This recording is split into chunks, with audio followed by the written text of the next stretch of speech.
కొన్నిసార్లు నువ్వు అనుకుంటావు దేవుడు నా ప్రార్థన ఆలకించటం లేదేమో అని. కానీ పరిశుద్ధ గ్రంథంలో మనం చూసినట్లయితే దేవుడు అబ్రహామును జ్ఞాపకం చేసుకున్నాడట. మన దేవుడు ఎవరో తెలుసా? మనలను జ్ఞాపకం చేసుకునే దేవుడు. నిన్ను ఎన్నడూ విడువను, ఎన్నడూ ఎడబాయనన్న దేవుడు.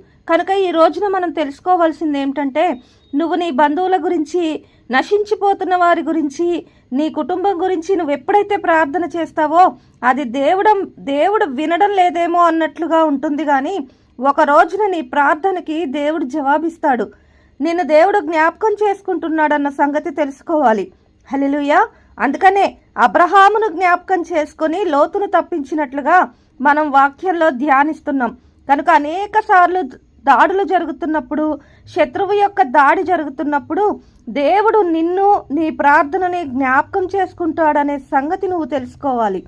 ఈ లోకంలో మనుషులు మర్చిపోయినట్లుగా దేవుడు ఎన్నడూ కూడా దేన్ని మర్చిపోలేడు.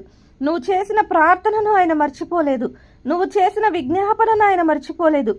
నీకు ఇచ్చిన వాగ్దానమును ఆయన మర్చిపోలేదు. ప్రతి దాన్ని కూడా ఆయన జ్ఞాపకం చేసుకుంటాడు. ఆమేన్.